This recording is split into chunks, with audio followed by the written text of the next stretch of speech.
Salut tout le monde, c'est Ginji. On se retrouve pour le RPG Week numéro 27 ou dans ma rubrique sur le jeu de rôle dans le cadre du RPG Week saison 2 numéro 27. On va parler de comment justement on essaie un nouveau jeu de rôle en tant que, est-ce que c'est en tant que maître de jeu ou en tant que joueur, mais la question a été un petit peu, on va dire, étendue par Atomic Fusion, c'est lui qui gère le RPG Week. Donc du coup je vais y répondre. Bon, du coup, comment ça se passe? Alors pour moi, j'ai une façon simple de faire, c'est que je lis le livre et j'essaie de garder note de l'opinion que j'en ai. Ensuite, je le relis et j'essaie de voir si l'opinion a changé, s'il y a des trucs qui a changé, est-ce qu'il y a des choses que j'ai compris. Et je réessaie là, une semaine après avoir complètement laissé le truc de côté, et je le relis. Puis je le relis une fois de temps en temps. Je fais ça pour tous les jeux de rôle que j'ai et aussi tous les jeux de rôle même les jeux de rôle que je ne joue pas. J'ai par exemple, ça s'appelle Battletech. J'ai Battletech en jeu de rôle en PDF. Bah, du coup, je le relis assez souvent. J'ai RuneQuest, j'ai Hero System version 5, j'ai pas mal de jeux, j'ai Pathfinder, j'ai joué Dragon 3.5. Voilà. Et tous ces trucs-là sont justement ont tous le dénominateur commun que j'ai eu la même approche. Et pour My Little Pony que je vais bientôt justement faire une analyse dessus, voilà, ah ben, il sera pris en compte aussi. Bon bah du coup, à ce moment-là, en tant que joueur ou en tant que maître de jeu, cette réponse n'a pas vraiment, en fait, ce choix binaire dans la question ne sert à rien.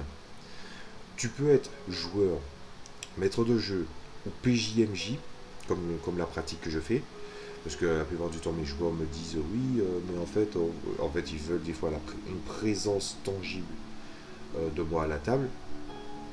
Ah, ils me contrediront si jamais ils voient cette vidéo.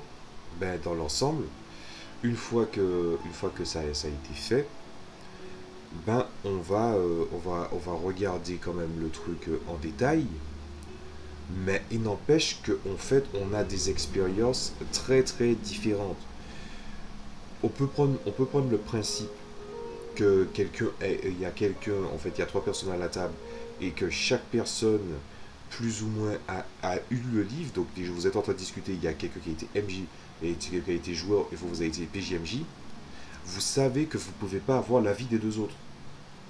Parce que le problème ne vient pas du poste dans lequel vous êtes, il vient finalement de votre réflexion à tous, qui est actif autour de la table en fait. Il vient aussi finalement de votre façon de concevoir la chose, qui n'est pas à hiérarchiser de qui est plus pertinent que l'autre forcément, parce que forcément il y a des choses sur lesquelles vous serez pertinent, mais que vous n'êtes pas d'accord sur l'angle de réflexion. Vous pouvez tous lire My Little Pony et ne pas avoir le bon angle. Par exemple, si je dis My Little Pony, et ça je vous fais un alert spoiler, si je devais mettre une note à My Little Pony en jeu de rôle, c'est un 10 sur 10. La question n'est même pas, je ne remettrai même pas ça en question. Pourquoi? Parce que je l'ai suffisamment lu, analysé, et surtout vis-à-vis de la démarche que j'ai analysée, je vois très bien finalement la volonté de l'auteur. Tu sens que c'est un truc qui a quand même été fait pour que les gens qui sont fans puissent suivre l'aventure. Donc ça veut dire les gens qui sont de très jeune âge, très très jeune âge, même moi je dirais opinion à prendre en compte, c'est-à-dire que je ne suis pas un brony, mais j'ai regardé plusieurs fois My Little Pony. Quand je dis plusieurs fois, c'est plusieurs saisons. Je peux vous dire que déjà vous pouvez faire une personne de sexe masculin ou féminin regarder ce truc. C'est pour ça que les brownies, ben, souvent la plupart des gens qui s'identifient à ça, ben, finalement c'est qui aiment ça, finalement, ben, c'est plus, vous voyez que c'est la plupart des personnages masculins, des personnes masculines, en plus de certain âge. Vous avez une approche qui justement tend à brasser dans tous les râteliers et tu sens que ça a été pris en compte et qu'en même temps, il devait faire finalement une étude, enfin pas une étude, mais une compréhension de la chose pour les gens qui sont âgés, pour comment établir un scénario, comment établir une situation, comment établir une partie, et pour les plus débutants, de pouvoir justement créer leur personnage, de savoir un petit peu c'est quoi l'expérience du jeu. Et donc du coup, on a plusieurs angles, donc finalement le public visé, l'alchimie entre l'univers et finalement ce qui est finalement le champ des possibles, l'univers étendu que vous pourriez créer. Et donc du coup aussi, finalement, l'audience, l'alchimie aussi de l'audience jeu de rôle et l'audience de ceux qui regardent la série. Ils ont mis toutes ces personnes-là d'accord, ils ont fait le truc pour que tout le monde soit d'accord. C'est pas le consensus, on va dire, pour ne pas rentrer dans un conflit de public visé. C'est vraiment un consensus pour que tout le monde s'amuse. Et c'est ça que devrait être le jeu de rôle idéal. Les mots sont lâchés. Donc ça là, un bon 10 sur 10, je le recommande à toutes les personnes. Et si vous êtes maître de jeu, vous venez de débuter, j'ai entendu souvent des gens sur les forums, sur Facebook, même dans les commentaires comment dire ça, finalement d'Actual Play. Par quoi commencer? Vous aimez My Little Pony? Vous n'avez pas d'autres repères sur les univers? My Little Pony. Voilà. Il y a d'autres jeux, mais My Little Pony est un bon point d'entrée. Voilà. Et surtout, en fait, c'est un jeu de rôle qui aussi, finalement, il y a des conflits, mais tu sens aussi qu'il y a une volonté de narration qui est équilibrée avec l'action. La narration et l'action sont aussi... Finalement, c'est l'alchimie parfaite. Finalement, c'est l'alchimie parfaite, en vrai. Mais on aura le temps d'en parler dans mon test sur My Little Pony. Voilà. Bref. Et donc, du coup, voilà. Mais des personnes peuvent voir ça sur d'autres angles de réflexion. Pas qui sont bons ou mauvais, mais qui en fait, il faut regarder par pertinence. Et la pertinence, c'est finalement l'intention de l'auteur. Parce que ça, on oublie. Souvent, quand tu commences un jeu de rôle, ben, la préface, l'avant-propos, tous ces trucs-là, ben, est-ce que les rôlistes s'y attardent? Je vous pose la question parce que les questions d'avant-propos, je les ai jamais vues aborder. On te dit un jeu de rôle ceci, un jeu de rôle cela. On te dit rarement les intentions de l'auteur, mis à part ceux qui sont issus de la presse rôliste et ceux qui parlent de jeux de rôle, en fait, de jeux de rôle, de plein de jeux de rôle au sens large. À part eux, ben finalement, le maître de jeu, le joueur, voilà, ou même le débutant moyen, il ne parle pas de l'avant-propos du jeu. Est-ce qu'il est respecté ou pas? Tu vois, par exemple, je te dis, il y a un jeu de rôle My Little Pony. C'est quoi le but? Parce que tu vois bien que ça a quand même essayé de brasser large. On te montre une aventurière, une magicienne, un guerrier en armure. Mais est-ce que tu penses vraiment que ces gens, ces gens pour montrer que finalement les standards du jeu de rôle, un petit peu en abuser visuellement, mais est-ce que finalement, ce jeu de rôle, tu sais que le but, le conflit, ça va être du conflit physique. Et que ça sera l'essentiel de la mécanique de jeu. Ah bah non. Ce qui fait de l'aventure qui est présenté dans le jeu d'aventure, ah bah finalement c'est le maître de jeu qui décide. Il y a des livres de campagne que je vais lire et que je vais analyser par la suite aussi, parce que je compte acheter toute la gamme. Et du coup, vous voyez qu'on est face à une notion d'avant-propos. Tant que vous ne l'avez pas lu, si vous n'avez pas lu l'avant-propos et que vous ne regardez pas par l'angle où l'auteur a voulu faire quelque chose dessus, ben justement, si vous ne savez pas s'il a bien fait ou pas, vous allez juste juger sur finalement votre expérience à vous. C'est comme par exemple quelqu'un qui joue à Donjons et Dragons ou Pathfinder et puis il fait une partie et puis il n'a pas compris les trucs et puis il dit non mais c'est nul. faux, nul, zéro. Ce n'est pas une bonne capacité d'analyse. C'est pour ça aussi, quitte à faire une petite analyse, comment faire pour critiquer un truc, y a plein de vidéos qui t'expliquent comment critiquer un truc.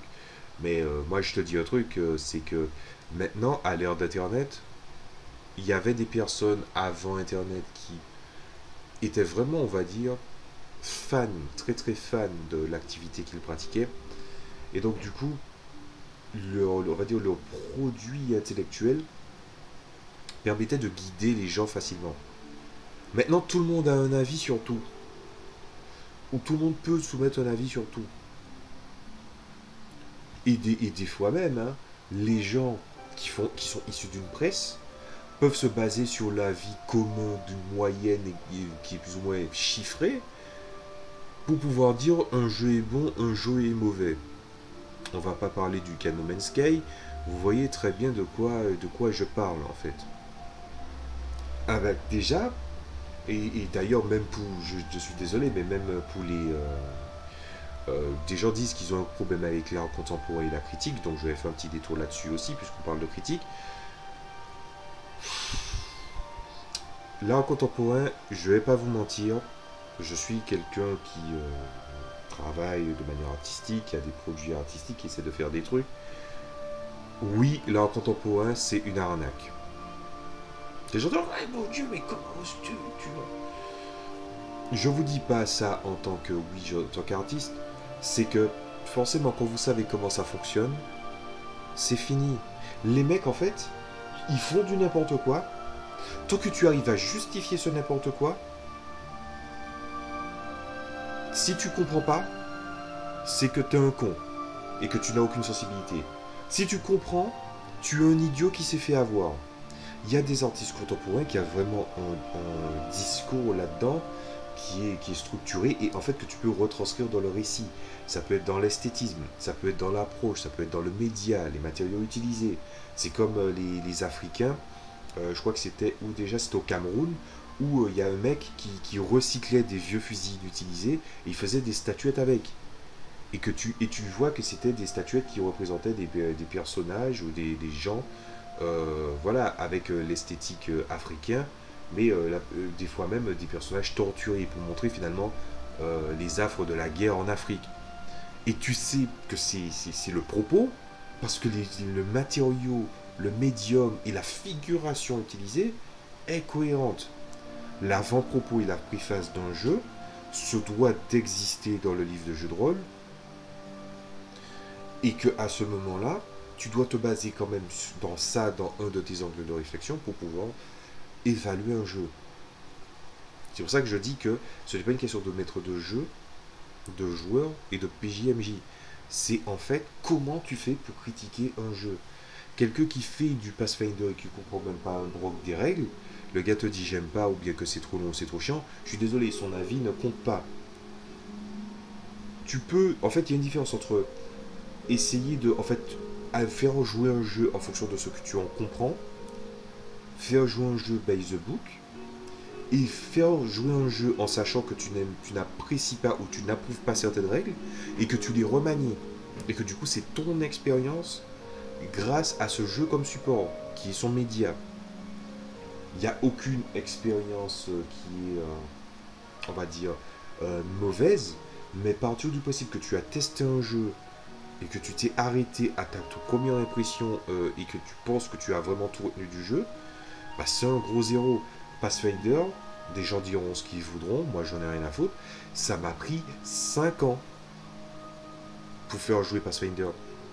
Et j'ai lu Pathfinder en long, en large, en travers, avec les suppléments, c'était bouffi, grâce aux gens qui gèrent le wiki de Pathfinder, parce que tu peux jouer en fait Pathfinder sans les livres et tu as le wiki et que le wiki est approuvé par les créateurs. Donc déjà GG à vous qui avez créé le site, le wiki, et GG à vous aussi, à vous qui avez créé Pathfinder. Vous voyez que il y a le truc, il y a un nouveau support qui a été posé qui permet d'avoir une meilleure lisibilité des règles. Ben moi je m'en suis servi pour mieux comprendre l'univers. Et c'est parce que j'ai compris l'univers que j'ai changé certaines règles, parce que sinon, ben, il y a des règles que je trouve qui n'étaient pas équilibrées, parce que le jeu n'était pas équilibré. Il y avait une grosse différence entre les créatures et les personnages entre eux, s'ils étaient lanceurs de sorts ou pas, ou même avec le système de dons. Et pas mal de choses qu'ils ont mis dans le Pathfinder version 2 qui sont sorties récemment, ben, en fait, la plupart des idées qu'ils ont mis, c'est des idées que j'ai eues en tête quand j'ai compris totalement le jeu et que je me suis dit, mais le jeu il n'est pas équilibré en fait, mais il faudrait faire ci, ci, ça. Et du coup, c'est ce qu'ils ont fait. Et voilà, et ça c'est bien. Et donc, du coup, si tu juges un jeu à son premier essai, et que genre tu veux présenter un jeu, et puis tu dis, ah, on va présenter ce jeu, et tu fais une partie, et que tu discutes peut-être avec les gens qui sont autour de ta table, mais que tu discutes pas avec des gens qui sont à l'extérieur, qui ont joué au jeu, ou que tu ne réessaies pas plus tard, parce qu'il faut réessayer plus tard. Est-ce que tu vas t'arrêter sur les a priori? Et c'est pas, c'est vrai que j'ai parlé de lien avec le jeu vidéo, il faut pas prendre le parti de penser que un livre, un supplément de livre, est là pour corriger un jeu, et que du coup tu dois analyser à chaque supplément. C'est même le livre seul, le livre de base existant en tant que tel, il t'apporte déjà une grande expérience, et que finalement tu dois aussi comprendre cette expérience. Et ça, tu dois le faire de ton côté, en lisant le livre, chose qui prend du temps, et donc du coup quand tu vois qu'il y a des gars avec des étagères de jeux de rôle, des tas de jeux de rôle qui ont à leur compteur, les gens aussi ils aiment beaucoup ça, jouer le compteur de l'expérience et de l'âge, et puis que les mecs ils te font une partie, et puis ils te disent ce truc il est pas terrible, c'est de la merde, essaie de comprendre, essaie de revoir un petit peu ce qui va pas, essaie de discuter avec les gens qui ont déjà joué, essaie de voir avec les gens autour de ta table, c'est vrai, mais essaie d'élargir tes horizons et aussi essaie de relire ce que tu as, et aussi il faut aussi que tu relises également, il faut que tu revoies aussi la vie avec les autres, peut-être pas avec les mêmes joueurs, mais avec d'autres joueurs qui sont à ta table. Tu peux pas avoir un avis arrêté avec une seule partie. Voilà. Après, tu peux voir qu'une partie est dysfonctionnelle dès la première partie. Mais ce n'est pas une excuse du fait, oui, mais j'ai abandonné en plein milieu, que tu vas arrêter la partie. C'est pas comme ça que ça fonctionne. Et si, évidemment, moi j'adore cette excuse, c'est, ah oui, mais de toutes les façons, j'ai pas le temps. Ben, t'as pas le temps, ben, aie l'honnêteté d'admettre envers toi-même que tu n'as pas ce qu'il faut pour pouvoir critiquer ce dit jeu, et c'est tout. Sauf que les gens vont l'ouvrir quoi qu'il arrive. Mon frère a dit un jour un truc très sensé, il a dit, c'est pas parce que tu dis à quelqu'un la vérité qu'il va accepter la vérité. D'ailleurs, qu'est-ce que la vérité?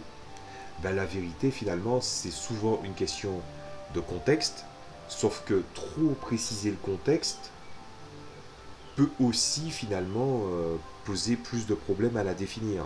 C'est pour ça qu'on dit le diable est dans les détails. Donc vous devez apprendre à balancer un petit peu tout ça en un point. Et vous devez essayer comme finalement My Little Pony, vous devez garder une alchimie entre tous les trucs. L'alchimie entre votre temps, la chose que vous décidez d'y consacrer, les efforts que vous allez faire avec les autres qui vont faire des efforts avec vous, revoir votre critique et votre façon d'analyser, savoir remettre en question vos goûts, des fois même jouer un jeu qui n'est pas à votre goût selon vous pour voir un petit peu si ça convient. C'est plein de petits détails comme ça qui va sauver la mise. Voilà, réponse qui a été assez longue. Donc je pense même que ça pourrait jouer bien sortir ça en mode de GGD en tout court. Mais on va, de toutes les façons, ça sera suffisant. Donc déjà, j'espère que ça vous a plu. Ma conclusion, c'est que, évidemment, gardez un équilibre dans votre façon d'analyser un jeu. Mais à partir du moment où vous faites un essai ou quelques essais, et que justement, ben, même avec le temps, vous n'avez pas compris le truc et vous vous décrétez que c'est de la merde, votre avis n'est pas bon. Pour prendre un exemple, j'ai lu 15 fois, j'arrête pas de le montrer, mais regardez, j'ai lu 15 fois le W System Deluxe pour recomprendre des trucs à chaque fois. un jeu de rôle, c'est quelque chose qui est riche. Et oui, ce qui est l'ADN du jeu, ce qui fait l'essence de l'expérience du jeu, l'intention de l'auteur, et finalement, comment ça se restitue, est-ce que ça se restitue bien ou pas, ben c'est une bonne question. C'est pour ça que ma vidéo sur les dés, sur les chances et ce genre de choses-là, elle va parler de ça aussi. Donc, je vous conseille une chose, c'est déjà de mettre la cloche pour être au courant des dernières vidéos, parce que je pense que je vais essayer de sortir ça. Et peut-être même que je vais faire venir un invité. En fait, j'étais en train de parler avec, pour ceux qui connaissent, qui sont sur ma chaîne, j'ai essayé de faire, j'essaie de voir si le joueur Jean il peut pas venir dans le nord, donc dans ma commune, et il reste un petit moment chez moi pour qu'on puisse faire quelques vidéos ensemble, des lives, des vidéos pour parler d'expérience, voilà, et puis aussi parler de certains sujets, puisque lui-même il est dedans, c'est quelqu'un qui a quand même, qui défie le bon sens, les pronostics et des fois même la logique. Donc je pense que ça sera intéressant. N'hésitez pas à mettre un gros pouce si vous avez aimé, un pouce en bas si vous n'avez pas aimé. Bon, j'ai quand même essayé d'être... le seul truc sur lequel j'ai été tranchant, c'est le fait que, évidemment, quelqu'un qui s'arrête au premier essai, ah bah c'est un mauvais, donc il n'a pas d'avis à donner. Et dans le jeu vidéo, comment ça se restitue. Évidemment, est-ce que tu peux juger d'un jeu en 2 heures? Si tu n'aimes pas l'expérience, tu n'aimes pas l'expérience. Ben voilà. Allez, on va arrêter là-dessus. Je vous souhaite à tous, allez, une bonne journée. Et voilà, et surtout de très bonnes parties. On ne le dit pas assez, je ne le dis pas assez. On va essayer de corriger ça. Parce que quand même, essayer de comprendre le jeu de rôle, ça amène une certaine forme aussi de... Pas de gratification. Ça, c'est des excuses personnelles pour les gens médiocres. Vous voyez ce que je veux dire par là? C'est ah là là, mais j'ai réussi à comprendre, je suis un génie, je suis transcendant. On s'en bat les couilles que tu sois transcendant, mec. Quand tu comprends des choses qui sont gérées par des chiffres, des lettres et de l'imagination, ta psyché s'en retrouve grandie et ton expérience de l'activité que tu pratiques s'en retrouve grandie. Ce sont les derniers mots de cette vidéo. Salut à tous.